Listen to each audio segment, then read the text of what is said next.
Clements Homebrew coming at you with a beer review in the evening. It's 8:30. Been working on the house. I'm redoing a fireplace. I've earned my beer today. That I have.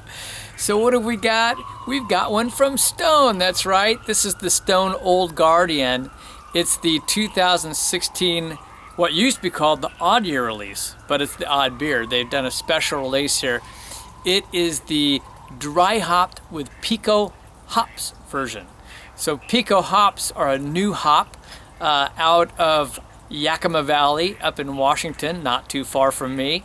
And it brings some interesting characteristics. It's known for floral citrus, can bring in lemon, also melon, pineapple, and on the herbal side it brings in mint and thyme, they say.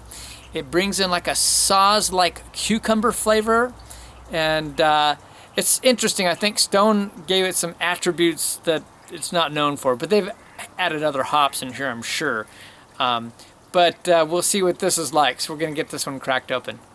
So this is definitely going to be more of an American barley wine, and it's a big 11% ABV. So just what the doctor ordered after doing a bunch of hard work today.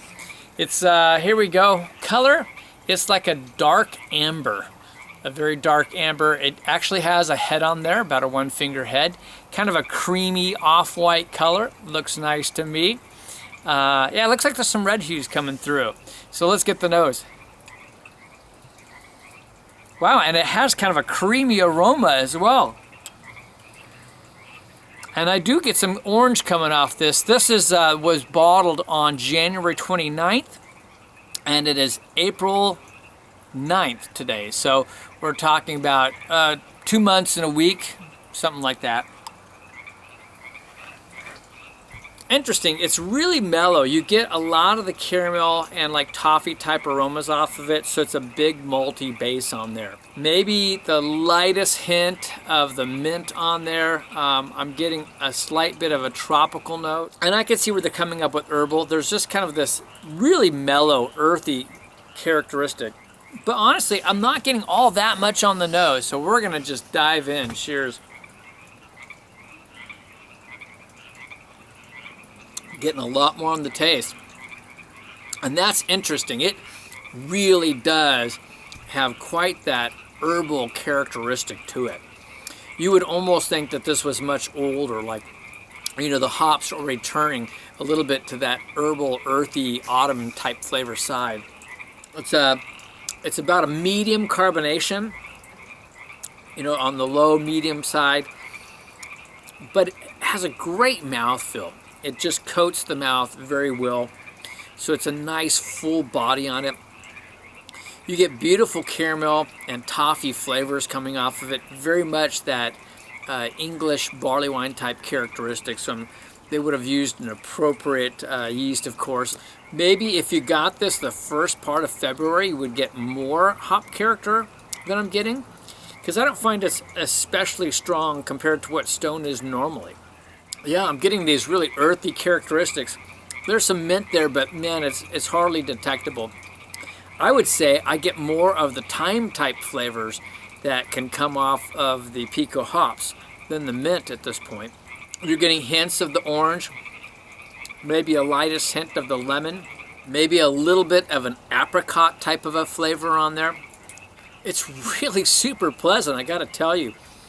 It just, it's very creamy on the mouth, and the herbal notes that are coming from the added hop are really nice. It's just a nice balanced thing. Nothing's really jumping out as really strong, but the flavor is just really balanced. I like the extra character of the hops. Absolutely an American barley wine with all that hoppiness, but it's just a super easy drinker. Well, as much as American barley wines could be, because it's hoppy, but it's just smooth and it drinks really nice. I think this would be best fresh, quite frankly, if you'd gotten it sooner.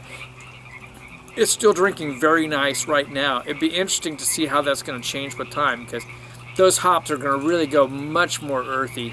As it's warming, I'm getting a little bit more of the orange character coming through.